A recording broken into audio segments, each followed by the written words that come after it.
Hey everyone, welcome back to the Blazer Golf Podcast.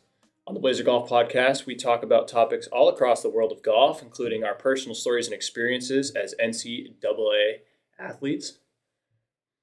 If you aren't already following... This is a great start. Yeah, it's a great start. If you aren't already following our socials, everything's in the bio below. And guys, this is a great thing to have. We have John back. Welcome back, John. Welcome back to your own channel's podcast. I am happy to be back. Yeah? Happy to be back, yeah. He's getting the bag, guys, so don't worry. He's going to contribute once we get out on the course. He's going to be funding a little bit more than the rest I'm a big funder. Yeah. All right. Episode 4. 4? This is like a month? Yeah, this is 1 month. 1 month. I've only been here for 2 weeks. 50%. You're fine. Yeah, I'm passing. That's not that bad. No, you're... Almost passing. John's a great student, guys. I am. So today we're going to be covering how college golfers like us practice, how worth like fittings are and equipment, how important it is to get our games. And we're going to do, Liam and I are going to do a segment of our recap of our first outdoor round, which you guys are going to see on Friday. It's already... You guys have already been watching It'll be out by the time you're watching this, so or listening, on YouTube and Spotify. So it's up on our channel, 9 holes. We went to Allendale in Dartmouth. Yeah, Dartmouth. That was a, it was a fun little 9. Yeah, fun 9 hole. 9 holes on the course. Listen, it was our first round in a long time. Yeah, no, it was rusty. So that's what we want to tough. show you. We want to show you that. We're not here to, we could easily go fake a even 200 round, Like a normal round for me. Yeah. Yeah, like a normal round. If John was there, it would have been sus how good it was. But now we're going to go over that, and then we're going to talk about those other 3 topics, and then we're going to wrap up, obviously, how we always do with some questions. And we're just going to run it through and get it going like how we always do. So perfect. We'll do our recap first. Do you want to just go by hole? I don't even know if I don't think we even have to do that much in detail. I mean, I guess so. Like real quick, I guess. Yeah. Yeah. So you teed off first. Well, we played the front 9. Yeah. So we already had 9 holes under our belt, and then we started filming the back 9. We figured give ourselves a chance to not embarrass ourselves on camera. We did anyway. Yeah, we did. Honestly, we played like worse on the back, but it's fine. Yeah, surprisingly. 10th hole. We both made a par. Nothing too crazy. Our tee shots were actually pretty close to each other. Yeah. You were a fairway over. I was in the trees. Yeah. We had no idea how far the ball's going. It's also hard to predict the spin because the greens are they were rolling really nice. Don't get me wrong, but they were squishy. Your approach shots just sank. Yeah, it was squishy. They plug into the greens and everything. So.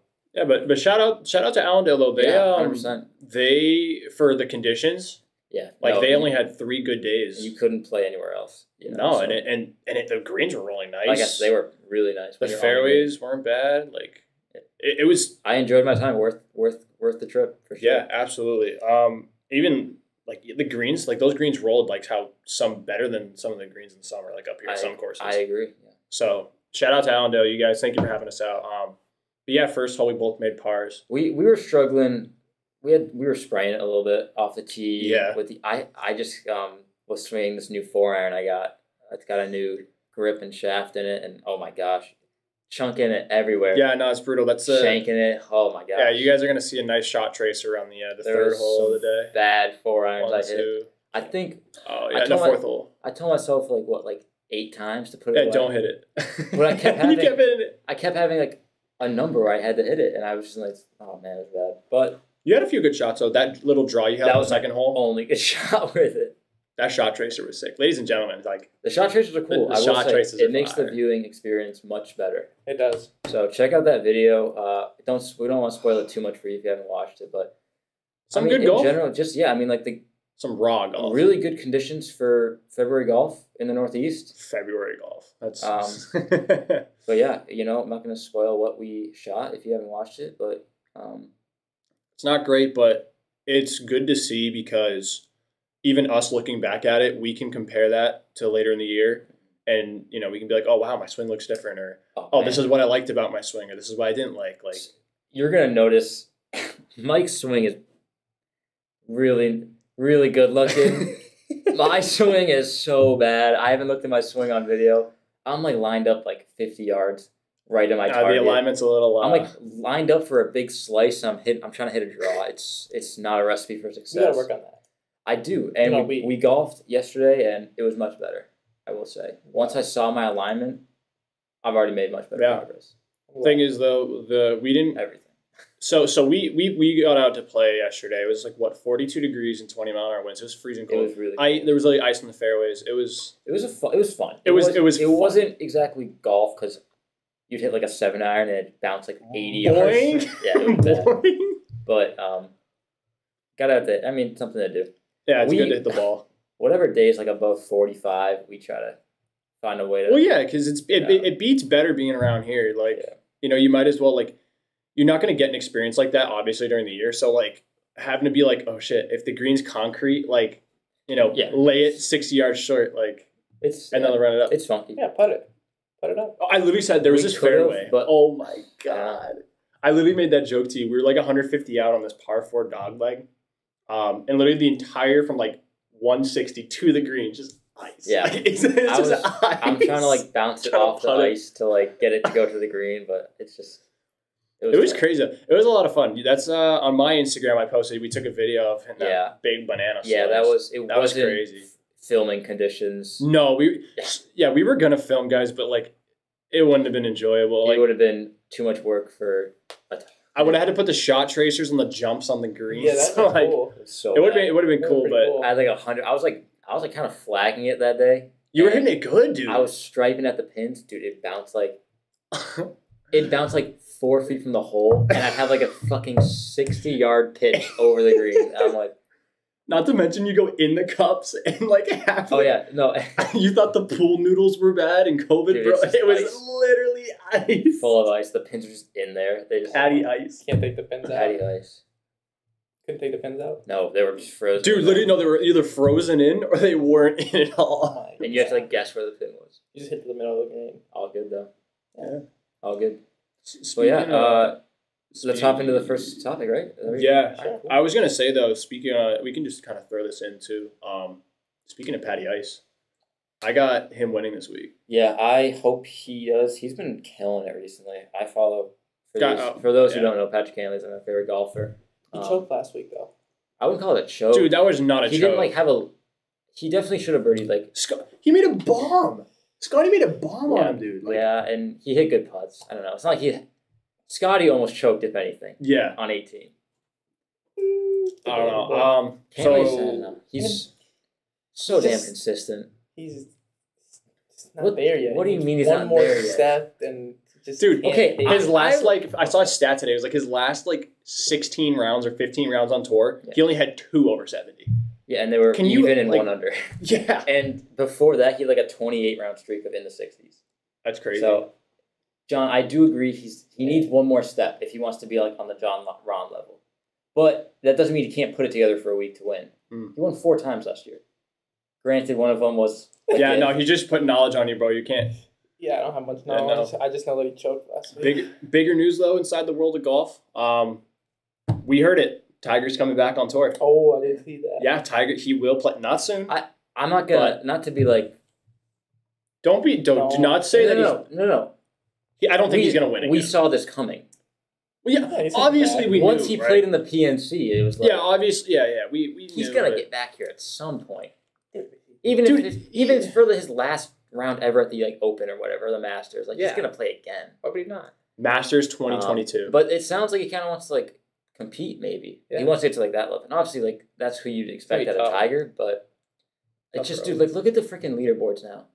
Just the first round of the Genesis is concluding, or maybe already has concluded as we speak. Yeah, yeah. Dude, it's everyone in the top 10's in the top 10 on the leaderboard. Yeah. It's crazy, and it's pretty elite right now. But I will say, even in the PNC, driver, he's hitting 170 ball. Yeah, and even now he's it's not his actual golf, because I read the interview. It's not his actual golf. It's his short game and his putting. He said that's there. His short irons are there. It's just his long game because of his leg. It's walking too. And even if he does get, I was gonna say the biggest thing is 4 rounds. That's a lot. Practice up, round, going to the gym, getting ready. it's already got to be tough when you're like in your 40s, let alone recovering from a broken leg. Yeah. Like there's some greats who've done it though. There's some greats. Look at I know you guys. I mean, Jaromir Jagr, Zdeno Chara, like two like huge hockey players. Like Jagr played until he was what 44. Yeah. And he's if you guys don't know hockey, that's fine. I know it's a golf podcast, but Jaromir Jagr played for the Penguins for the longest time, and he was one of like the best forwards that just played in multiple generations. And even when he was 2 years to his retirement, he was grinding. Like, at that age, because obviously we can't relate, right? But must be crazy. And seeing Tiger kind of follow in the footsteps of like some of those like longevity athletes. Tom Brady, like he just retired. Yeah. Like, you got to look at some of these. I feel like I'm getting old. Yeah, no, it's. These guys are like double my age, winning championships. And they're still going crazy. Like, I don't know. Tiger going to win another tournament? You think he'll put one more? I'm not putting it past him after what he did, so. I mean, he's done plenty of things. He doesn't owe us anything. No, he doesn't owe us. If that makes sense. If he came back and he didn't win, I think everyone would be okay with that. Yeah. People would love to see that, though. Him win a tournament. Oh, my gosh. Dude, it'd be 2019 all over again. Even if he's like, but even bigger somehow than 2019. Because he would just put it on everyone's head. Because, like John. Yeah. I don't know, man. He'd only pick and choose. Like, probably like certain tournaments. Yeah, outside the majors, maybe 4 tournaments a year. Yeah, I don't see him playing like Genesis, Zozo. No, I don't even know about Genesis because like the course fit. You got to think of like how he's. It's got to be like probably like an easy walking course. I'm trying to think of the Valspar he used to play in a lot. It's a short position course. That maybe. I don't know if he's gonna be bombing and gouging it. Like 275. Knowing if he doesn't want to like embarrass himself either. I don't think he's worried about that, but no, you don't want to go tee it up in the Genesis where the field is just you could play great and just lose to like the top 20 in the world, and that's just that. Yeah, you can't do anything about it. I don't know. Tiger. We'll see. Hopefully he plays in the Masters. I'm sure. I don't know if he's gonna. Man, that'd be crazy. That'd be so early. So crazy. It's tough. Maybe next year. I don't want to. Maybe next year. I hope so. This might be bad to say, but like I don't want to see it. Like I don't want to watch him and then watch him struggle at Augusta. I agree, and I don't think he's gonna put himself there. I hope not. He knows when he's ready. But maybe he's definitely. I predict he's gonna get a taste of it before this year ends. Oh, 100%. Yeah, 100%. Yeah, once or twice. Even if he has to. The Open is in St. Andrews. That's a pretty open. You could like Tom Watson competed at like 48 when he. Yeah, that was Jack's last event at the Open. So, yeah. He's probably going to follow the same footsteps. Say the truth. Yeah. I don't know. 10 years from now. Hopefully. Hopefully, way down the road, guys. Yeah. But yeah, that'd be cool. Kind of off the rails of our first topic. This is always good. Gotta talk about. Yeah, you always gotta talk. When there's news about Tiger, we gotta talk about. Listen, we might have topics each podcast, but if there's big news coming, we're talking about it. Exactly. Yeah. But to kind of put a kind of cherry on top for my perspective of how we played outdoors, like fun to get out. It's a great day. I honestly think just seeing the ball fly. Agreed. Like feeling and actually like seeing like just playing golf. Yeah, exactly. Getting the ball in the hole, and like chipping it, even though like it might not be the same chips you're gonna be hitting in like a few months. Just you're in a few weeks. Chipping the ball, like I remember we stood on the first tee and I like piped my drive and I was like, I don't know if that's like 200 or 300 or if it's like good or swing or a bad swing, but seeing the ball fly was cool. Yeah. After not playing for a while, your perception, like I think it was that par 3 over the water, like I hit that like 3/4 7, I flushed it. Yeah. And I was like, gotta go. And then it was long. Yeah. It was so I don't know, it was great to play some golf. Happy to get out. We'll get John out there next time. Yeah, guys, we're gonna get John out soon. We're just waiting for the weather. Like today, it was like we should have gone today. Yeah, guys, it was 60 today. But it's the windy. Conditions are so tough. You know, like you got to go with like extra pairs of socks because your feet are going to absolutely soak. That's another thing. Like Allendale was awesome, but you got to realize like we're already walking. It's like our probably going on to like our third 3.5 hours. Yeah, and like our feet are just absolutely soaked. Soaked. Yeah, yours were. Mine were. Yeah, I didn't have. It was so wet though. So wet, and even just like those chips from like 50, 60-yard pitches, if you hit a millimeter behind the ball, it's going nowhere. Chunk right under it, yeah. And then if you clip it nice, it spins and doesn't go anywhere on the greens. Yeah, you guys will see a lot of like those greens were saucy. Yeah, and I mean, it's how you have to play it, especially in February. Like, I'm just grateful to go out there. Yeah, happy so we're shout out out there. Allendale again. They were great. Yeah, they had a really nice staff. They worked. You could tell they worked pretty hard on the course, even the days going up to it. We'll definitely be going back there. We might have a tournament there this spring too. I don't know. We might. I heard. We might be. It's nothing's set in stone. Yeah, nothing's set in stone. But don't be surprised if we're back there. Yeah, if we don't be surprised if we're back there. We'll definitely be playing another round. We'll probably show the front nine this time. Yeah, and maybe even have John there. Maybe. Hopefully, we'll take a trip. But moving on, how we practice. How college golfers or amateur golfers practice. John. Yeah, and do you want to talk just like D3 or because obviously like college golfers there's such a variety of levels of I think golf that we can't just summarize it. And so if we're talking like us D3, I think talking about us. Okay. Us. So John, you kind of you haven't gotten a lot of action, so lead us off on how like our practices went this fall. You don't get as much action this past fall. I know, but yeah. So sometimes we'd be hitting the range. We'd be at our range. It's a little weird range. It's weird. Really weird. No, that's a good point because like our range is really weird. Honestly, it's like, but it's a vibe though. It's cool. It's a vibe. But like you have no like perception of how far your ball's going. You're hitting from like an elevated, and then you hit. It goes straight down, but then it gradually goes back up. It's so weird. So if you hit it like if you go like 300, it's still downhill, but it's not as downhill as if you're hitting it 100 yards. Yeah. So it's fun. It is funky, but yeah. So every once in a while we go up to the range, have a little range session. Yeah. After that, we might go to the chip and putt. I think this says a lot. I think this says a lot about John. Yeah. So I mean, Mike and I would do 21 as a little game we played. Yeah, guys, listen. I'd always win. You guys are going to see there's a game we play that I learned from a few friends of mine. Just really good way to work on your short game and putting. Oh, yeah. That we all do. It's point-based. It's like basketball, but a little twist on it on 21 if you've played. Really good drill. I'm a big fan of it. And you guys will definitely be seeing some content with that up. And when we do those videos, we'll show you how to play. And it's a really awesome game. You played it as well. I love beating these guys. They like to hit...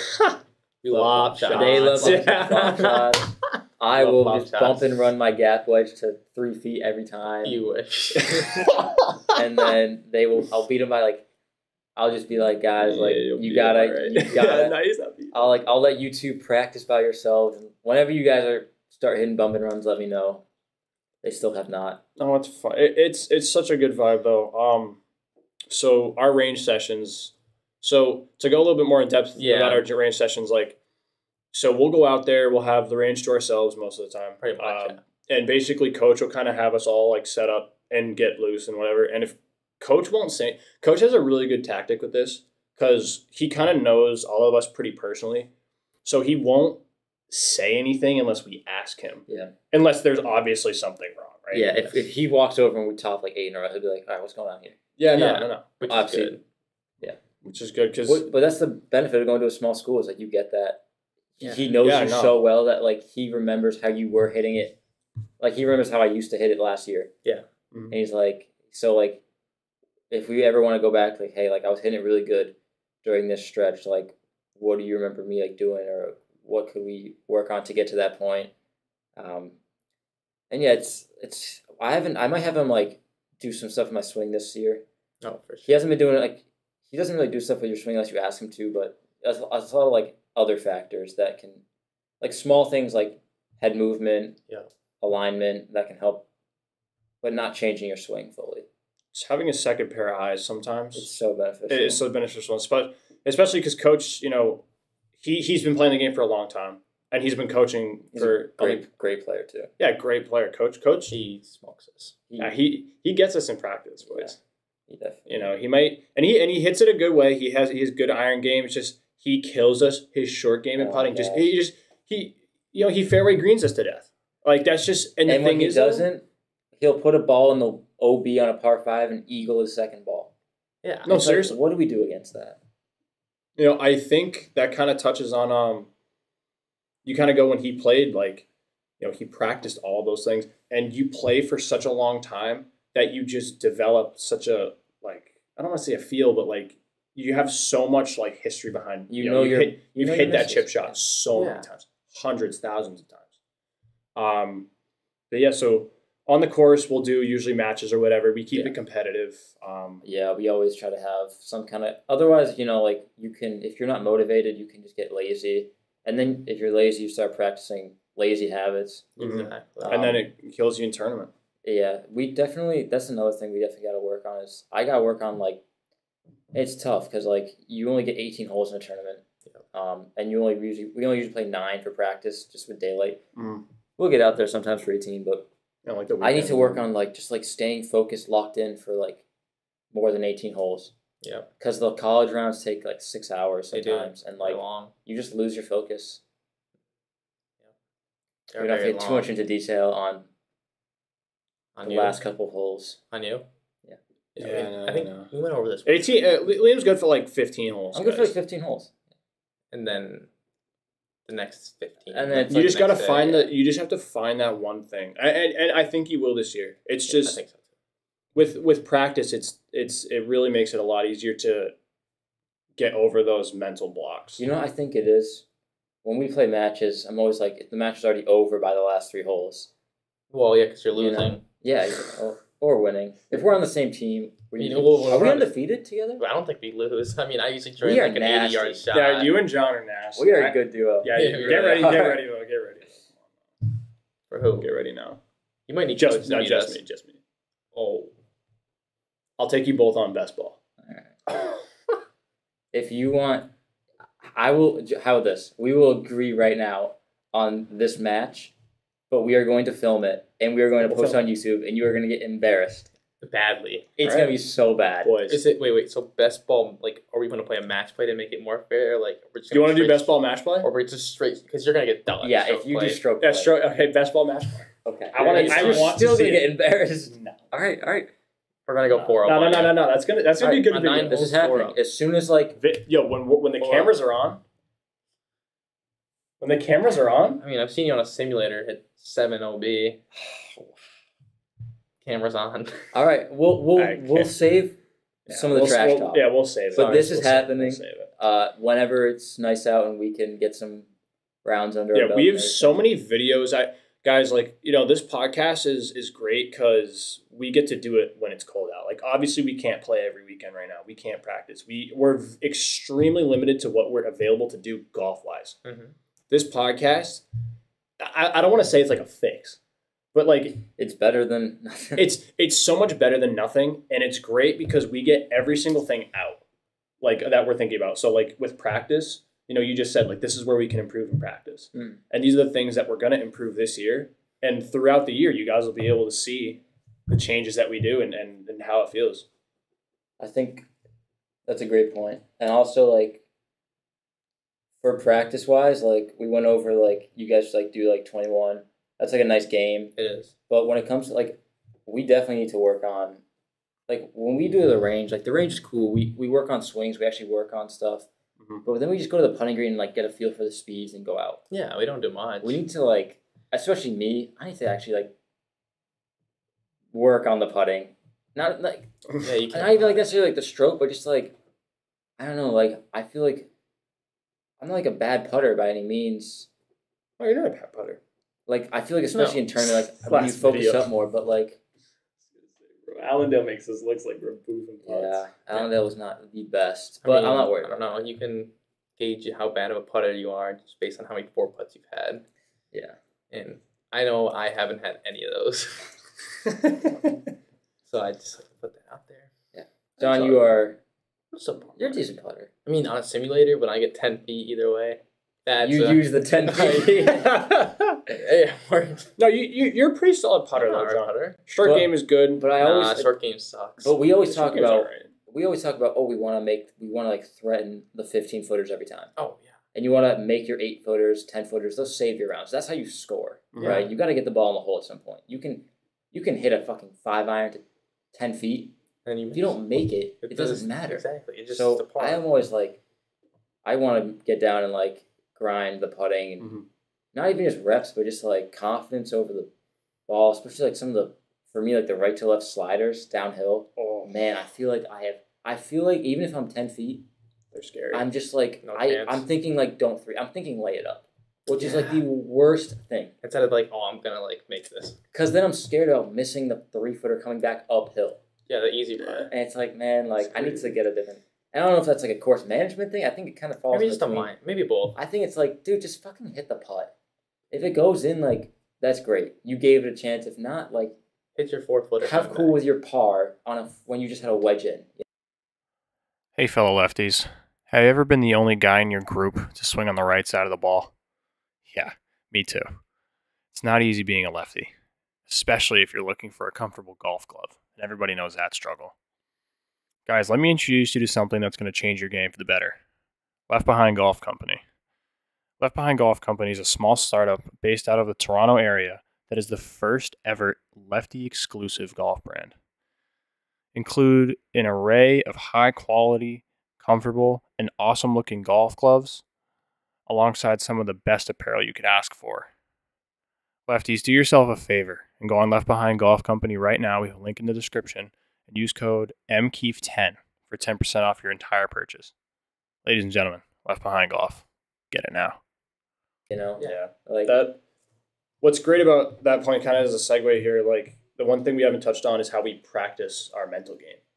So we have. So I know me personally, I kind of got into this last year after getting my experience with tournaments. I really learned a lot about like myself, like my own like body and health, and how that affects how I play. So, I wear this watch. I always wear this watch. You guys know that. Mm-hmm. And I'm constantly checking like my heart rate when I'm playing golf, like my resting heart rate. I'm always checking that because when I get over a putt, I'll feel nervous. Like I'll be standing over the putt and I will get nervous. And I will like lose focus because instead of thinking about the putt, I will start thinking about like, holy shit, I can feel like my heart beating. We sorry to interrupt, but we played one time over the summer, and I remember like we get to the course and like you're like shaking over the putts, and I'm like, and you tell me like, dude, like I'm just like jittery. I'm like so jittery and like nervous. You said you like drank caffeine or caffeine that morning. I drank a. And I'm like, man, like he's literally like yippee. Like when he's over the putter, I was like, this is like. Yeah, I know what you mean by that. No, it's a tie into some of the only like personal things I'm dealing with, but also like if I drink caffeine, like I'm not a caffeine person. Like I can't do it. It just screws me up. It's like you have a natural caffeine in you already. It's just ADHD, John. That's a good point. Nah, but over putts, there was a day in practice. So I told coach this was mid-season. I kind of told him I was like, I want to work on my putting, and I started listening to an audiobook called Zen Golf, and it was a breathing practice that you do in your over the putt. So after you get all the information, like break, how you want to feel it, like you do practice and whatever, you step away from it. You take like a full like deep breath in, forget it, completely clear your mind, and then you hit the ball. And I swear to God, I think you guys remember that practice. It was like rainy. Gosh. Dude, that was the best putting I've literally ever. He just made everything. It was crazy. Typical Mike, dude. Yeah. It was crazy, and I wasn't thinking of it either. Because if it was like 2 holes, I'd be like, all right, whatever. It was from the first to like the 9th hole. It was just like, if I didn't make the putt, it was a tap in from a lag. Or it was an absolute make. And I want to get back to that. Yeah. Well, that's hard because you can't expect to make everything. You can't expect to have No, you can't. You just can't. No, you can't. If you could do like half that consistently, it'd be amazing. It was crazy. But it was crazy. I do understand. And I just want to get to that point where it's like, instead of thinking about 3-putting, like when you go to like a lag putt, 40 feet, 50 feet, let's not 3-putt. What the hell is that putting into your head? You're gonna 3-putt. Yeah, you're gonna 3-putt. Right? And it's like, it's so, I need to take my time more, like really reading putts. You look at the pros, I'm not trying to say like, we need to be pros, but like they take their time. They take their time. They don't 3-putt like ever. No. Very rarely. Like with all the holes they play and like, but like, dude, like, I like watching videos, even just watching the videos back from this weekend when we played. Like, dude, I get down, I line my ball up, I step over it, one practice swing, and I instantly go. I read it from just right behind. And granted, it's not like we're playing on crazy slopes, or I'm not like... You don't have to read every angle. It's not like I'm in a tournament trying to, like... It's not like it's on my life to make this, or I really want to. But, like, dude, like, that just goes with habit. Like, and if you want to, like, make more putts, you need to, like... You got to commit read the putts better. Exactly. Because, I don't know. So, that's definitely a good thing. John, do you have any swing thoughts, John? Like, this was kind of interesting. I kind of thought about this. Like, do you have any, like, swing thoughts or, like, when you're hitting an iron shot? Like, obviously after you take in. Not necessarily. I mean, I've practiced my swing thoughts a lot. So, like, they're kind of like just repetition. I don't know. Like, I don't really, I mean, I'm thinking, like, hit a little draw. Other than that, I'm not really thinking There's much. not, like, I mean, if I'm struggling, I'm really thinking about, like, either, like, clearing my hips or making sure I'm shallow enough. But, like, other than that. Yeah, so technical. Like, a lot of people kind of debate where between they want to think about technical thoughts in their swing, like, as a thought. Yeah. So, like, you'll see Tiger. I think there's a video of him doing this where he'll be on the range and he'll step back and, like he'll push his ass out, right? But then he'll, like, go down. Like, it looks like he's doing yoga. Yeah. But you see his swing, and you can see it. It's such a tiny movement where he, like, puts his weight down and, like, sits. Yeah. You can see it. Like, do you have any, like, obviously not technical, like John, but do you have any, like, swing thoughts? The only ones I can really think of that, like, I go to a lot, if I'm not hitting the irons great, it's like, all right, ball first, make a divot. Because as long as you, like, if you're struggling, like, if you hit the ball first, it's going to be okay. Yeah, it might not go right where you want to, but it'll be you're not going to, like, it's, you avoid the tops, you get it up in the air, right? Yeah. So I always like to think ball first, and then with, like, the driver or just any club, like, just get through it. Like, I hate taking timid swings. Oh my gosh, like the D-cell pitches are my, oh man. Yeah, so I always be like, awful. If I need to, like, if I'm trying to, like, avoid that, I don't take it back as far, and I try to, like, accelerate through and make, again, ball first, because then, like, make a nice divot, get the club face, like, square through the ball, and, like, if it draws or fades, like, that's fine. You make golf sound easy. It's not. You make it look, when you're playing good, you make golf look so easy. Because I just hit it, like, my ball flight, when I'm on, it's so straight. It's so like, straight, dude. I think you should pick a ball flight. What do you think, Mike? I try. I'm not going to say anything again, Liam said. I want him to play his golf. I go back from fades to draws, man. I love seeing you hit a cut. I love seeing both of you hit a cut. Like, off the tee, like, it'll start leaking to a fade sometimes, right? Yeah. Cut. And, like, I'm cool with that. But there's, again, like, it's all situational. I want to get away from that. I feel like it's so day-to-day, like... Just pick something. Today I'm going to hit a fade. Or, like, this week I'm going to hit fades. And next week I'm going to be hitting cute little draws, you know? And it's like, fuck you, John. The hook's not a shot you play. Hook is a miss. JT18 on the players? That's purposeful, though. You know? Yeah, that's purposeful. I don't even know what shot you're talking about. I mean, Jack Nicklaus famously said, play your swing that day. Play the swing you have that day. Yeah. No, and I'm cool with that, but, like... But you want to get away from it. It goes back and forth and back and forth. Yeah, it's also Jack Nicklaus. Yeah. But no, like I said with my putting, I have an interesting kind of way of thought. It's not really technical, because when I'm on the golf course, I say this a lot, when I'm on the range, that's when I'm going to be super technical about my swing. Like, that's when I'm like, okay, how is a face looking at the top of my backswing? Like, how is my, like, where are the positions of my club? Like, when I do my pre-shot routine, like, I'll take the club back sometimes and I'll look at it and just see it. Because if I see it, and then I'll feel it. There's certain feels that I want to have in my swing, but when I'm playing golf, that's the absolute last thing I want to think about. So, quick question, because now you got me, like, wondering, when you're warming up for a match, say we have a tournament, when you're on the range, are you thinking those same technical stuff, or is it just, like, get your body loose? So all the work you've put in is back in your head. Yeah. So when I'm going for a dedicated range session, like if I'm at home, or I will hit, I'll run through the bag, obviously, the warm up, but, like, when I'm for, like, a pre-tournament or, like, a pre-round range session, I'm trying to hit numbers, honestly. I'm trying to see the ball. Yeah. Because I'm not trying to, like... Get in your head about your swing? Well, I'm not... Okay, this is kind of something I think about. I'm not trying to make a golf swing. I'm trying to make a golf shot. I want to see the golf ball go to where I want it to see. I don't care how bad I'm hitting it. I don't care what my swing feels like. It doesn't matter. Like, I want to get results. I could care less what the form looks like. If I shoot 75 one day and I'm not hacking it, but if I'm hitting it feeling awful, I'm not going to change that.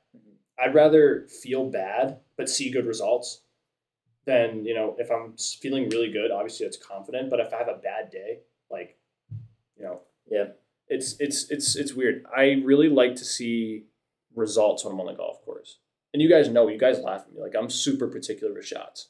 You are. Like pre-shots, like remember you told me that on the podcast, Yeah. you were kind of picking at that shot. I don't even remember it. But the thing is I do that with almost all my shots. Oh yeah, and that's good to a degree.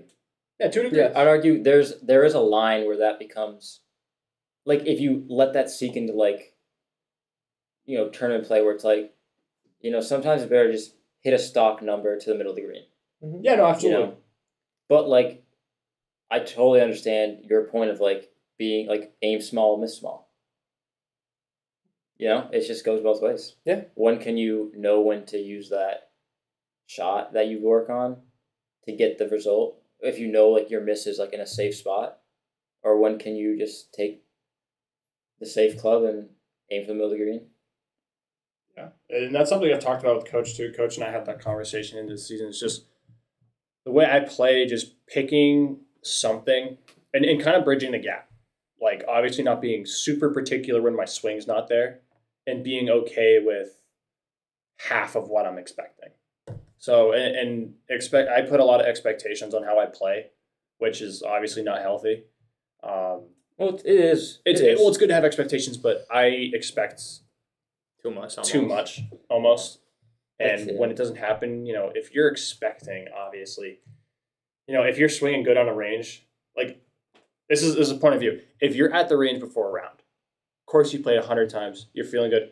Weather conditions, 80 degrees, perfectly sunny, or whatever the ideal temperature is for you. Perfect day. Like, imagine your ideal round. You're on the range before your ideal round, and you're absolutely striping it. What are you thinking going to the first tee? You're thinking, I'm going to bomb this shit. Yeah, you're thinking, like, I'm going to absolutely fucking kill it. And then you hit it OB. And then your first, you and if you start off awful. Exactly. And if you don't hit that first good shot, you're... Exactly. And why does that happen? Because you already chopped it around. Because it's already in your head that like, I'm gonna go shoot a 75 today. Exactly. Your first shot ever was like expected to be perfect. Yeah. And if it's not perfect, golf's a game of mistakes. I've been learning like when I guess like the only recent thing I can think of because I haven't played golf in so long was our tournament at Rutland. Like the first day I was one back of you, and then I doubled my first hole. But for some reason I was just like, I could have doubled 17. Yeah. That's going to be my one double day. And it was. I had a triple. On 18. Fair. Back to the... I think I watched that hole. No, wait. Did I? I couldn't have. You had to. I was because you guys were last off, right? We went backwards. I watched you do that. It was fun. Yeah, it was, it was really fun. I think you were pissed when you came back into. We all did. You were like, we all tied. We all fucking tied the second day. I literally just had to 2-putt for double to beat these fools. I had a great thing. I was made that putt on 18, dude. Anyway, we don't gotta dig too far up, but I know what you mean. No. We'll not expectations are so. It's so, and like golfers, people who don't golf don't get it. No. Like, it's so annoying when like you say like you're playing really good, but you're not scoring at all. Like you could be like 2 over for 9 holes, but you're like 6 over or something. That statement there just perfectly sums it. And then literally on the 10th hole, you hit a perfect drive and it just leaks a little bit into a hazard. Really? And then say you make triple. Okay, now you're 9 over through 10 when you feel like you're hitting it like a scratch golfer. Exactly. That's just golf, man. That's a lot. And if you can't deal with that, I struggle with that a lot. If you can't deal with that, like, I don't know. It's like it's so hard to explain. I don't even know if we're qualified to talk about this because like we don't know what it's like to be a scratch golfer. By no means am I a scratch golfer, but sometimes I hit the ball great. All right, and I just don't score. Yeah, I just don't score. Exactly. You can miss your target by 5 yards 18 times. Or 2 yards 18 times, and it goes in a bunker, it plugs. It's like you don't get a chip up and down, you miss a 5-footer, which is fine. It's a good way to look at it. Like everything in golf, like everything matters. So that's why sometimes I'll shoot like a 42 in practice on 9, and instead of being like down on myself, I'm like, there's so much more I could take away from this. Exactly. It's like, I wouldn't have hit that tree. Like if I didn't hit that tree. What are the chances I have a plug bunker shot, or what are the chances that like I 3-putt from 10 feet again? So like. I feel like that's pretty high. I feel like that's a really good thing to take away. To kind of sum up the mental talk of golf is that the absolute chance of golf. Yeah. No, you are at the complete fate to whatever is ahead of you for the day, and you can control it as much as you want. Like there's golfers like Bryson who wants to control literally everything. Yep. Or he wants to hit it on the dimple. Yeah. And we can't say anything because he's top 10 in the world, and he's he's one of the he's a good player. Like he's on the tour. I can tell you right now, I can't pick like half the golf ball and say, "Oh, I'm gonna hit that half." I'll miss it. No, I'll go over it. And then there's golfers like Patrick Cantlay. I'm not gonna say he's very like feelsy. He will play a lot of feel shots. Huh. You don't see him. No, I agree. Like even on putts, like he'll read his putts right, but he won't.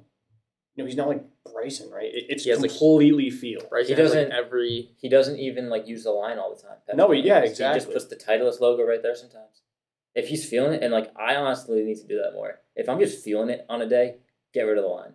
Yeah. The line's great. It is. I love using the line, especially short putts. But if you're feeling it, don't start second guessing your line. No, if you're not confident. No, absolutely not. If you made like a few say you make like a 10-footer or like a 15-footer, if you use the line and you're liking it, use it. But like I don't know, sometimes I feel like I need to ditch the line. Yeah. Especially in practice, because I don't feel like I should mark it, stand over. Oh, it's a little off, but it's practice. Let me just. Yeah, exactly. Then all of a sudden you do that in a tournament. And you're like, oh, it's just a putt. How much of it is feel? Putting is all feel. Putting is all feel. You can tell me how technical you want to be, or you could have the most funky looking putting stroke. If you can repeat it and get the ball rolling nicely, you just got to be able to read the green. Like there's a reason mini golf is like a thing people do because everyone can putt. You don't have to be like you don't have to put hours in to be able to putt. You have to put hours in to be a great putter. And to be a consistent putter. But anyone can make a 40-footer. Yeah, it's possible. You give them enough chances, I know. That's my 2 cents. Everybody knows that there's nothing that looks better than freshly cleaned clubs in the bag. Showing up to the first tee with fresh clubs is just so confidence building, and it's the best feeling in the world. With the Caddy Splash brush, you can keep your clubs clean, not for just that first hole, but throughout the entire round. Inside the brush, you can fill it up with water, either before or during your round. And when you're going to clean your clubs, you squeeze a handle, water will come out of the end of the brush, just one brush, one wipe, and you're back to brand new. No more dirt, no more sand, and no more debris in your clubs. Keep it nice and clean, fresh grooves, so you can get all the spin and performance out of your clubs. No more need for dry spitting or hip towels or shoe wipes. Keep your clubs clean today, from the first hole to the clubhouse, using the Caddy Splash brush. Yeah, but I like the point where you said it doesn't matter what putter you use, and this is kind of a good segue to our second topic or third topic now about equipment, fitting, and just I think just equipment in general. I think this is a good topic to talk about. We talked about this a lot yesterday. Yeah, we did. We talked about this a lot. So some backstory: when we played yesterday in Westfield, Liam left his bag at home, so he's using my clubs. Yeah. And nothing against your clubs, right? You have some pretty solid gear, but we've all talked about how the shafts you play for your swing speed are I've never been fitted. So you don't know, like you don't have like the equipment that's necessary for you. I haven't been fitted per se, but I do way too much. I do way too much research, and I talk to way too many people about equipment. So And that's technically, if you're like looking at shafts for your spin rates, that's fitting. Technically, Pretty much, yeah. I would say, unprofessionally fitted myself to what I use. Like my irons, I always talk about how much I love my irons. Yeah. I love the shafts in them. I love everything I've done to them, like the grips and everything. And a lot of it's experimentation, but it's really helped me a lot of ways. Like I couldn't imagine playing another iron set right now because I wouldn't hit them. And you can tell because like you hit it, you hit that same ball flight, and you've been hitting it for a while now, and like your irons go the same distance. Like 1 month in the summer when I'm hitting draws, my 6-iron goes like 190. Yeah. And then in the fall when it's a little cooler and I'm hitting fades, it's going like 165. Because you're hitting a fade. Yeah. Well, yes. They just go short. You missed the fucking episode, man. Like you can't bring this up now. You can't talk about draws and fades now. You should have played. Trying to make like an argument. I'm just saying a fact, dude. All right. Anyway. So one thing I will tap on to Liam's point, and then John, I want to dig some stuff into you because there's something that I thought of earlier today. But I feel like Liam, because you guys have obviously seen his swing now a few times. Very flat, like and then the worst kind of swings. Worse. It's not that bad. When it's refined, it's really your impact position is great. Yeah.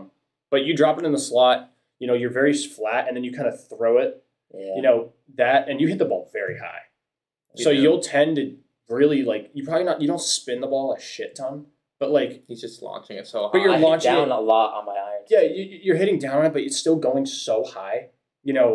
You have the standard dynamical S300 shafts, which is just if you were to go buy I don't even know that. No, listen, if you were to go buy a shaft, let's say 10-year-old irons, if you literally close your eyes and threw a dart at an iron set, that's the shaft I guarantee you. It's just it's a basic golf shaft. Yeah. Well, I just bought it stock. You bought it stock. You bought it off the rack. The stock grips, my driver I've had for 4 years now. Dude, it's a stiff shaft. I'm swinging it way too fast. I feel it almost break over my neck when I'm it's bad. I'm gonna get it fixed. I'm gonna get a new driver this spring. I'm gonna get fitted for it. And I'm gonna bomb it past you guys. I can't wait. I'm honestly excited to see it. I would love to see it. I'd really like to see you play with some really optimal clubs, optimal equipment, because your misses would be so much more controlled with extra stiff shafts. So the whole point of extra stiff and stiff is, one is the weight, and two is the amount of torque in the shaft. Yeah.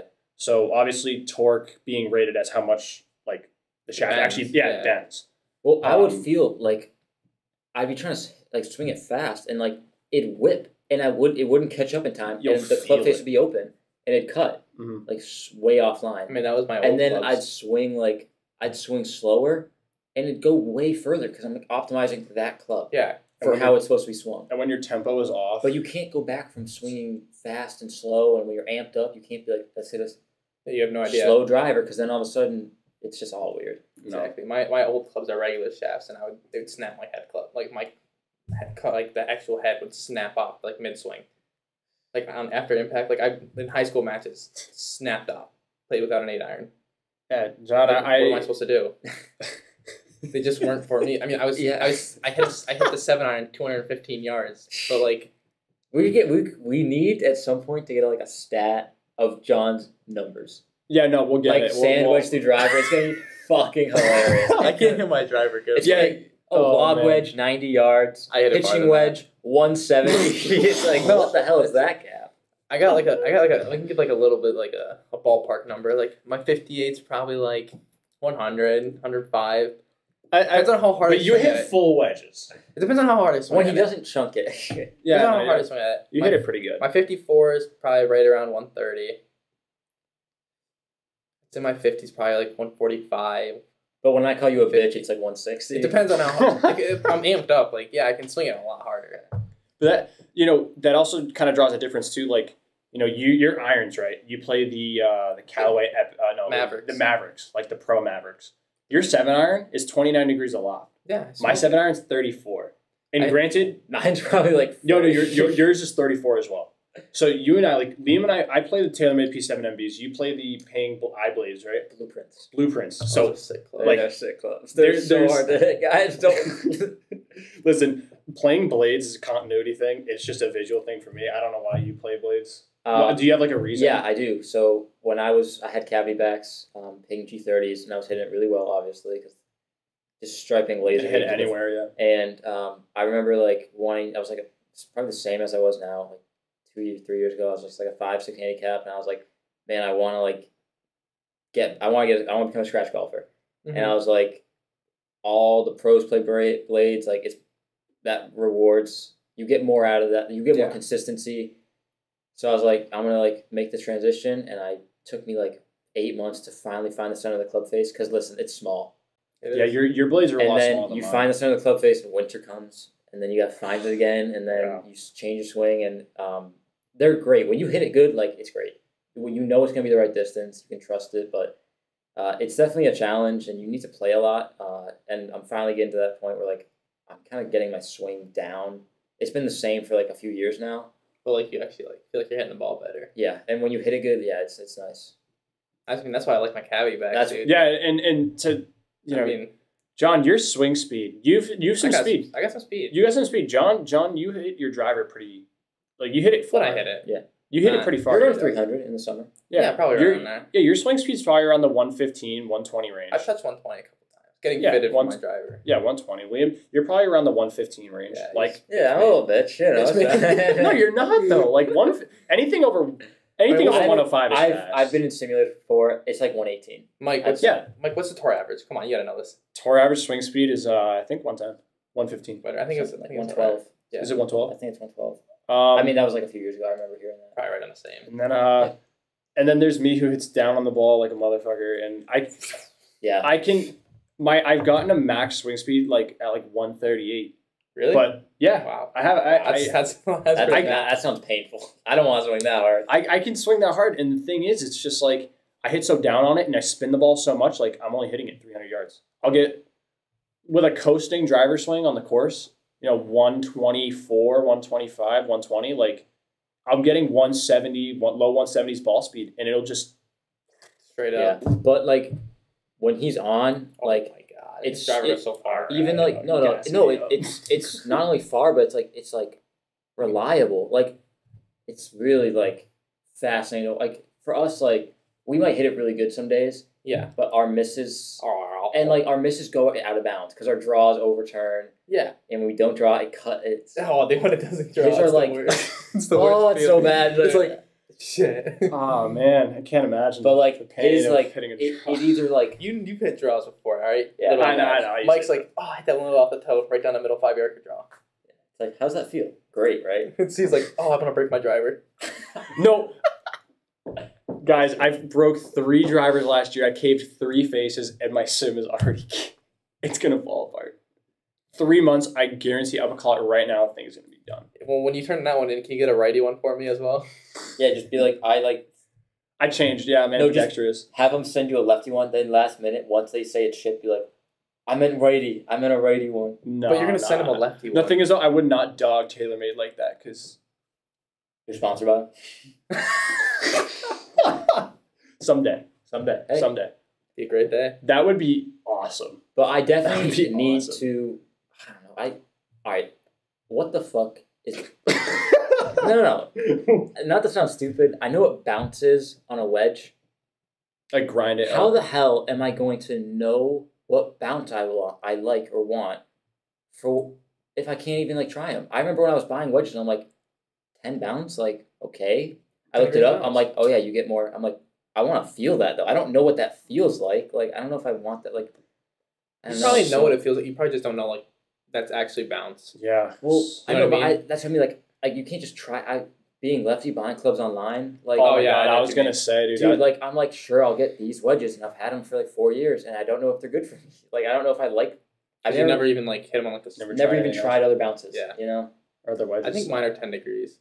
Hitting your wedges were really nice. I was gonna touch on that. Yeah. So first off, if you're a lefty, guys, just buying anything left-handed, it fucking sucks. There's nothing. There's very nothing on eBay. So little. Like any kind of like secondhand whatever. Like it's so hard to find anything. It's such a pain in the ass. Sets. No, there's never. Drivers are always like used. Dumb, and they're dumb expensive too. Like even because they're rare. They know that they can charge more. Yeah. It sucks. But to kind of touch on like the wedge thing, like, I figured because I do way too much club research. It's honestly a problem. But you're playing video games, playing Rainbow and shooting hoops. I love Rainbow, you're doing whatever you do in your spare time, Liam. I'm literally reading golf. I do nothing. Yeah, I got a hobby. I'm reading golf articles. I'm watching golf videos, and I'm researching. Mike is golf. Yeah, it's just what I do. And golf is Mike. You could argue that too. Vice versa, but both ways. I did when I was buying new clubs. So I've gone through 3 iron sets now in the 2 years I've played because I've only had 1. Because I've also told you all you guys I bought all my shit. I've never bought something from a retailer. Yeah. I've always bought it secondhand, and then if it broke, eventually use the system to get something back. Whatever. Yeah. But I did a lot of research on these irons. I did a lot of research on my wedges, like the Vokey wedges. Like when you don't know what everything is and you can't try it, you have to go with what the standard or like the best is. Yep.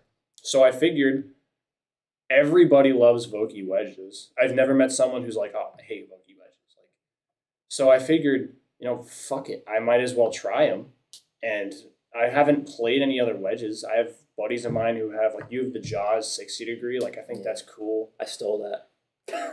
Where?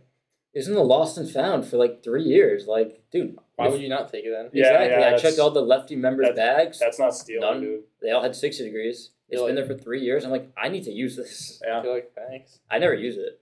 I only use my 60 degree when I'm either flopping it or in a bunker. And not even in the bunker. I like to use sand wedge. I love my 50 degree in a bunker. 60 degrees is great, but I don't know. I could take it out of the bag. I got the Clevelands, dude. Clevelands are nice. Yeah, the RTX, those are sick. A lot of people like those over Vokey, but to kind of finish what I was saying, like there's so many different things in the market, and if you don't know what you're gonna try and buy, that's where the whole conversation starts. Yeah. No, that's where the whole conversation starts. Like I told you, when you were getting your 2-iron, we went to Dave DeRico's, and you were trying a bunch of shit out, and I literally was like putting up the numbers and I was calling the shit out, and then with your 2-iron that you had now, when we went to the Sims, pretty good. The numbers are great.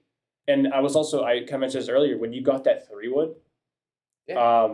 The what is it, the Maverick 3-wood? It's a Maverick. Yeah. I was really, I don't know if you remember, but I was super like anal about the shaft you're putting in it. Yeah. Because there was one that was. There was a different one. There was another one that had a 10-side blue in it. That was a stiff. Did I end up getting that one? No, you have a. Oh. I think I did get that one. Is it the one with the 10-side? Oh, yeah, no. It's a blue and black shaft. Yeah. It's gotta be the 10. Yeah, so it's that shaft, and then there was another one that had a. Was it a hazard? It was a hazardous, yeah. So, the difference between those shafts is how stiff the actual tip is. I mean, it was a used club. It paused, but it's like, even now, like, I know I should probably have a stiffer shaft. Yeah, because your swing speed. But like, and you hit way up on the ball. It was way better than just not having a 3-wood. You needed a gap. Absolutely. I literally had driver 4-iron. I didn't have a 2-iron. I didn't have a 3-wood. It was just driver for 4. I mean, granted, I hit my 4-iron like 30 when I get it good. I think. I don't know. I don't know how more it goes. My 7-iron goes like 205. That's a great gap too. It's not bad. It's not too bad. The thing is, the 2-iron has a hazardous black in it, so it spins. It'll launch low, but it'll spin and it'll stop. You see how much I wasn't spinning at all. Off the tee, no. Because it was a firm ground, but I guarantee you, if you hit that off the fairway, probably in it'll be a high draw and it'll spin. I can't wait for a high draw with a 2-iron. Dude, high draws. It's gonna be sick. I'm excited. I wish I was righty so we could both hit high draws. Or no, we should both hit high draws. We do, and make a heart. Cool. I could just hit a draw on that. Valentine's Day was what? Monday. Yeah. You don't know that you have a girlfriend? I know. Whoa, chill. I'm seeing her this weekend, so this is our Valentine's Day weekend. That's good. I had to work on that. You guys have a day. I spend it. John worked for me on Valentine's Day. I did. He was my waiter. I hooked him up. Wait. Oh shit. Wait. I wasn't like his waiter, but I was working when he was there. Oh shit! I didn't even know that. Gave him a couple extra strawberries. Oh, those were. Kenzie loved them. I bet. Just the sauce and. So. But to whatever language you're talking about with the shafts, that's great. You just don't know about it, yeah. That's where I need to get not even more informed because I understand like why you'd want different shafts. Mm-hmm. I just never was like. I want to say like even like told or like informed. I remember I'd go to like the guy who would like buy retail from Ping, and I'd be like, "Hey, I'm looking to get like new irons, and I'm thinking about these irons and." I'm like the average height, so the lie angle and everything like worked. Yeah. But I didn't know like I just great, I got new clubs, and then like I started realizing more. I'm like, man, like I'm not optimizing my distance, control, spin, launch angle at all, and I just not that I regret it, but they were expensive, and like now to get new shafts, it's even gonna be I don't know. So I think so. $37 a shaft, and then porting them. $37 a shaft, and then porting them. It's expensive, but to kind of put on that point, like you're at the level now where that equipment is going to just it's going to help you so much in so many different ways. So it's worth the investment. Yeah, of course. Yeah. Like, guys, I'm trying to, we're trying to justify spending a shit ton of money on golf, but to actually make it a valid point, it's actually worth it. Yeah, because we put in enough time. It's yeah, we play enough. It's not like we play we're a lot. Yeah, like we're not just like hacks that are spending boatloads of money and we don't put the time to get better. Yeah, no, we're not just a new golfer that just goes buy a new Callaway set. Like you have buy a new driver. They buy like the pink blueprints when they need the Mavericks. When they need my clubs. Exactly. Yeah. They need actually probably something that helps them more than my clubs. So this is all calculated, and that's why you need to do your research so you don't mess it up. Exactly. Because next thing you know, you do your research. Just ask me. Ask Mike. I'm gonna ask. That's research. Guys, literally, I'm gonna get fitted, but I'm gonna have Mike make sure the fitting's correct. Mike's gonna be there while you get fitted. No, seriously, we could film it. We could film you getting fitted this spring. Yeah, that'd be cool. I will definitely help you guys because I have a launch monitor too. Like, there's small stuff I can help with, and I've even told other people, like, if any of our viewers are looking to get new clubs, if you want someone who sort of knows, I vouch. Yeah. Seriously, I would love to help. Smart cookie right here.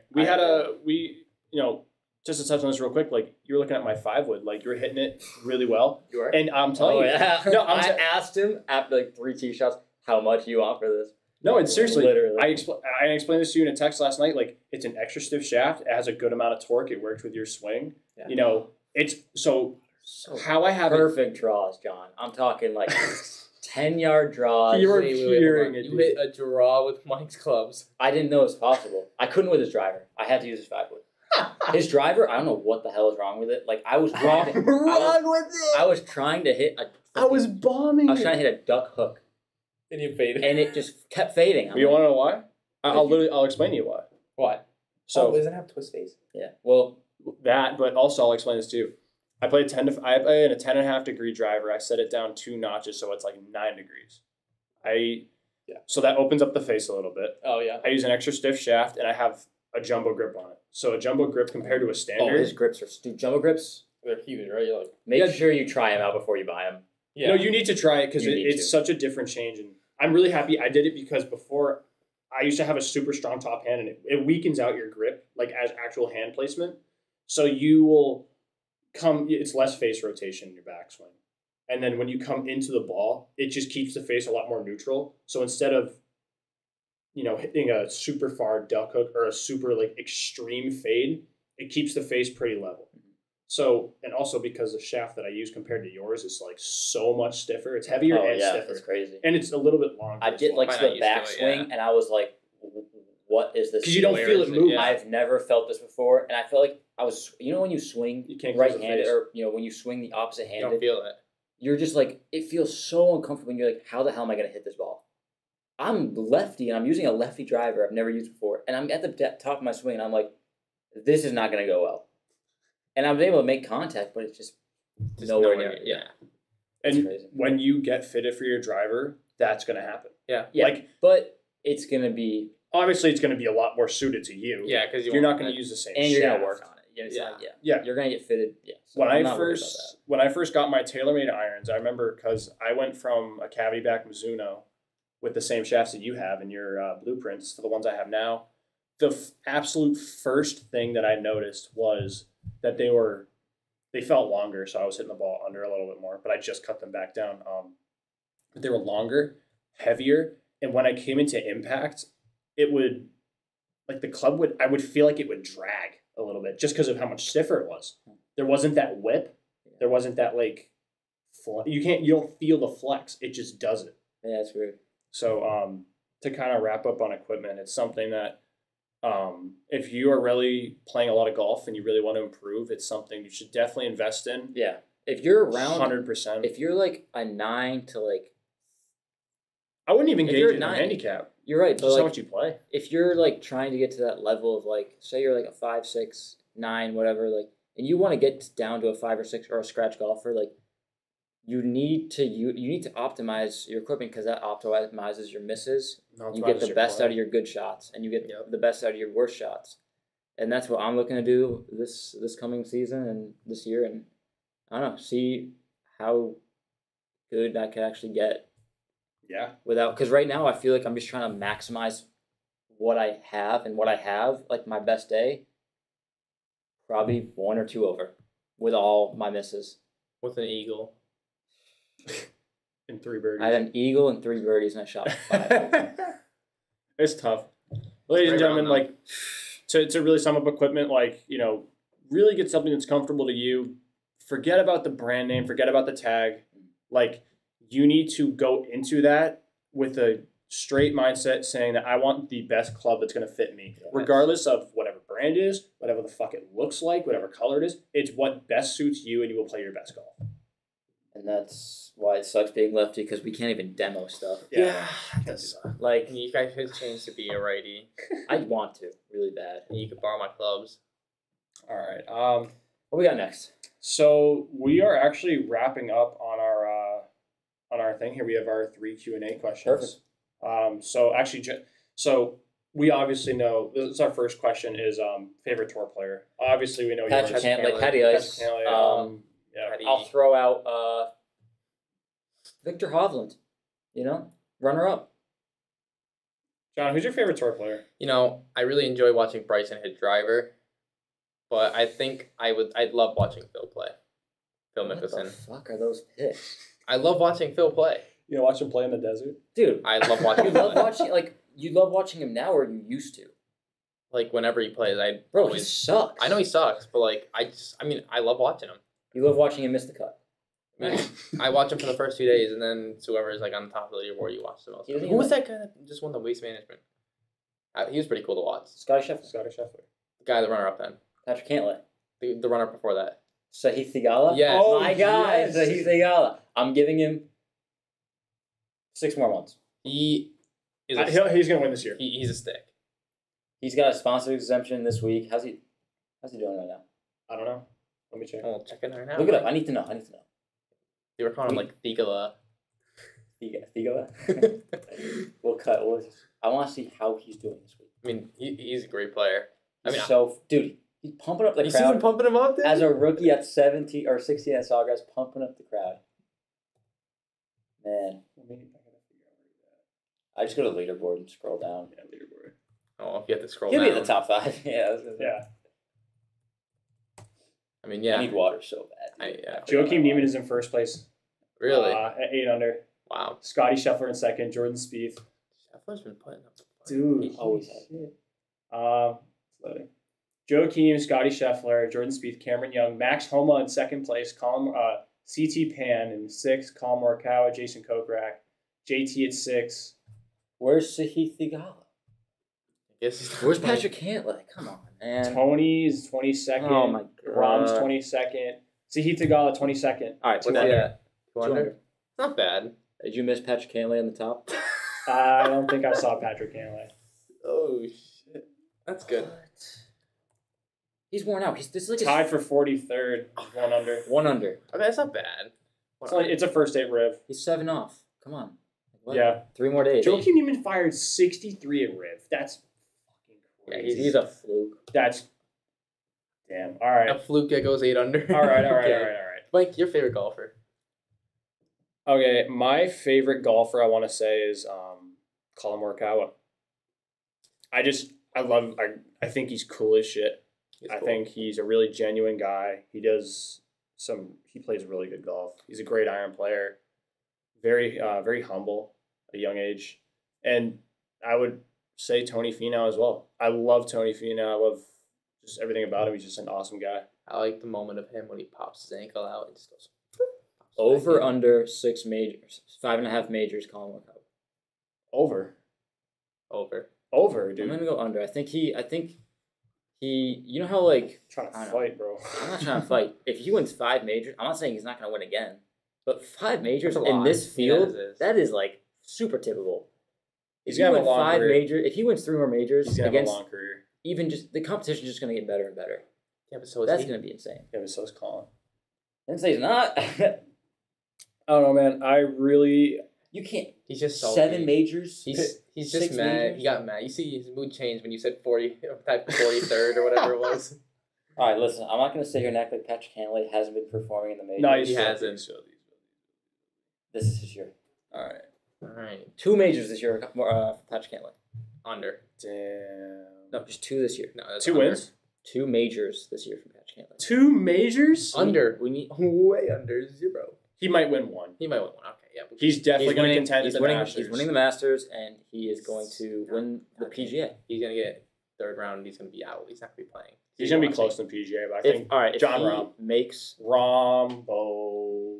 John Rahm's nasty. It's gonna be hard to win anything. It's going to be hard to beat fucking Rahm, man. Rahm's nasty. But okay, so our second question is still a little bit of a debate question. You got to pick one or two. This was on our Instagram story.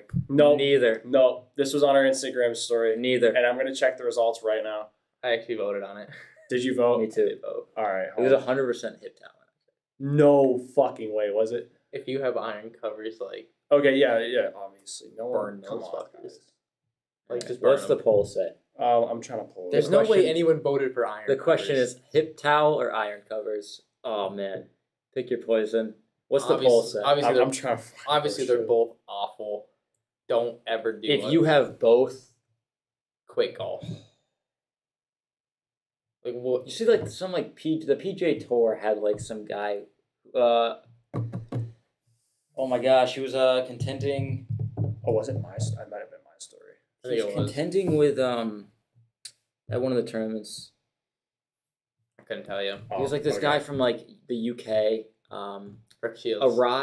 Aaron Rye. Aaron Rye uses iron covers. Wow. And the PJ Tour did a segment Oh. asking him like, "Why did you do it?" Oh god. Okay, guys, this is crazy.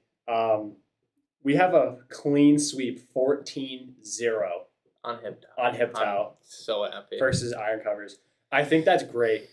I man, if you got iron covers, doors right there. It's a Get win lose. Like Get out. like great, you aren't Get using out. like cool. You're not using iron covers. That you should have had a neither option. Yeah. No. But then But You that gotta could have pick- showed. Say there's like 5 hip towel, 7 neither. that's true. That shows more. I would around have the hip definitely voted neither. towel.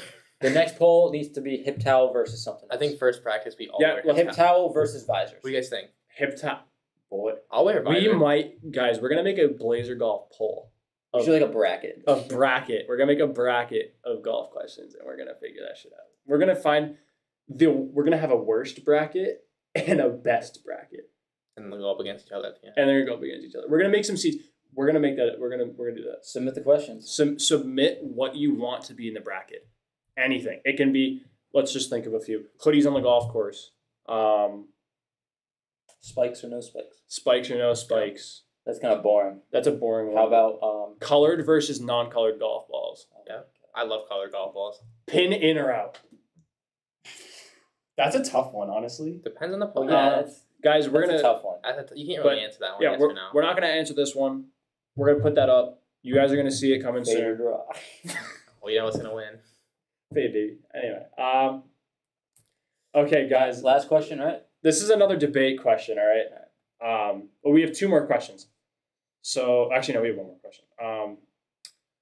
Poker chip ball markers. Yes. So I have a story real quick. So I was playing when we played at Allendale. I was playing a front nine, I believe. This is before we had the cameras on, and I was in the way of our third playing partner's putt. And I've been using my small sponsor ball marker all day left behind golf. Get the merch, and I go to mark my ball because I always keep 2 ball markers in my pocket. So I'm like trying to get out. I'm trying to go quick, right, to mark my ball. And I just pull up this big ass poker chip and just put it behind my ball. And I can just see this kid on the other side of the green just absolutely losing it. You're like, I mean, I love marking my you were ball. laughing your ass off, dude. Like, Poker chips. what's going on in your head? Poker chips are so annoying. If you, I love when people put a poker chip down on like a 3, when they like lag it to like a fucking foot, and instead of just tapping in, they put the poker chip down, knowing they're gonna have to move it, so they can move their 1 footer a little closer. I feel like that's the kind of people that use poker chips. People that try to like, oh, they'll mark the poker chip on the side of the ball. Oh, and then I'll put it in front. I'm like, Thievery. that's just what poker chip players do. Wow. I'm You offended. mean poker players? No, poker chip golf Okay, player. okay. Yeah, I mean, like. So you guys are no. So you're accusing me. If I, dude, So the you guys only are time, no, you gotta be a yes. the only time they are useful is when, say I have like a 10 6-footer and there's like a poker chip that I could be used to like aim at, or like I'm gonna hit it here, and if it doesn't break, it's gonna hit their coin and break. It's the only time. So More yes or often, no? So no. yes or no? I feel like it's John, we know I love it. Yeah, John loves it. I mean, I think it's cool. It's distracting. I think it's cool because It's distracting. it is distracting. But well, that's because you let it get in your head. No, it's just It's you not can't fun. deny that if you can't deny if you have a 3-footer. Say you're grinding for bogey and you have a 3-footer and you see a poker chip, like even if it's not on your way, you're just thinking like, who the fuck puts a poker chip on their ball? I'm like 2 feet. I don't think that you, dude. don't give a fuck what you mark Why? the ball with. Why do you go so in depth? What about a tee? Poker chip versus tee. That's another one. Boys, we're gonna make this bracket fire. This bracket is gonna be sick. I don't mind a tee. Poker chip or tee? Are we gonna answer this? If you hit, Poker chip or tee? if I hit a tee with my dude, a poker chip at least it might like go Obviously, over it, or like a tee. Like if you're at, All right, but like at the same time, you look like an absolute bum. that's what I mean. Like also like poker chips are people who use poker chips think they're like the shit. People who use tees are like not there to play golf. You know, Yeah, like, I use tees I love- once in a while. Fucking, that's like if you get in D3, like they're like they put a tee down, you're like But, about their ball's like in your line, they're like looking for their marker, you're waiting to putt, you're just like this, like waiting, they're like searching their pocket, they're like, oh shit, and they put a tee on it, and you're like, bro, At the same time, that's like, right in my way. you just gotta be like, yo, just move that shit over that way, dude. Like, just go twice. You do, but then they're like, okay, how do I move with the tee? And I'm like, the ball back down. All right, guys. I think that kind of wraps it yeah, up. Episode 4.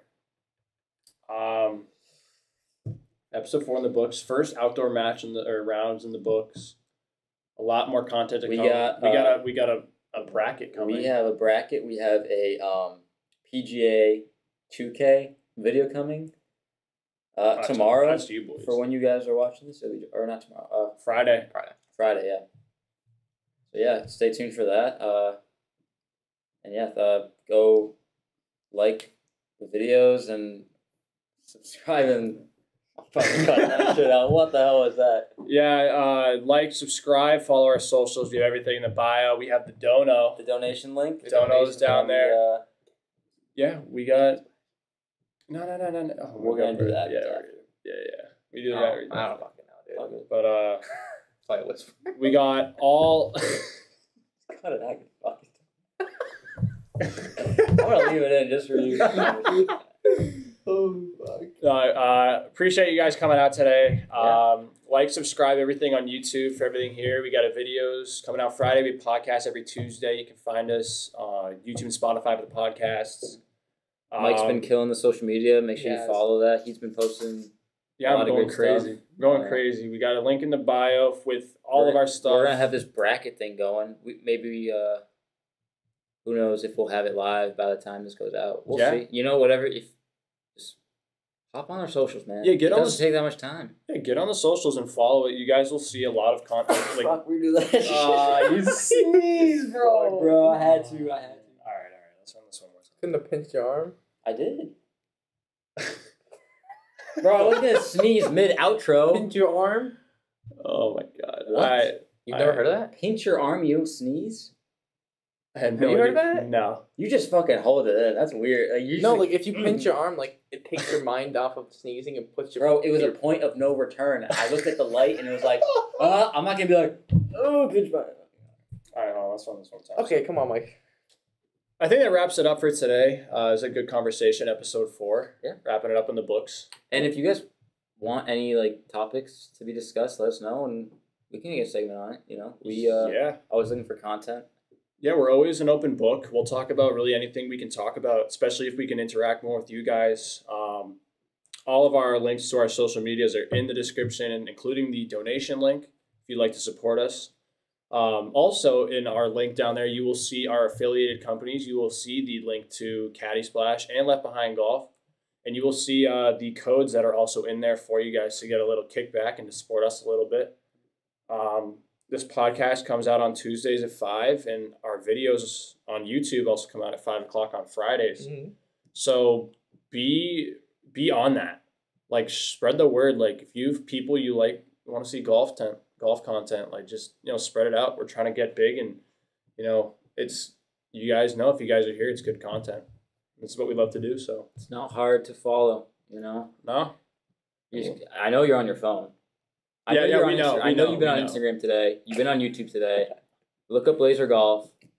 Look up Blazer_golf on Instagram. That's 15 minutes of your day. Not even 15. Not 15 even seconds. If you click 8 seconds. Well, it's like what?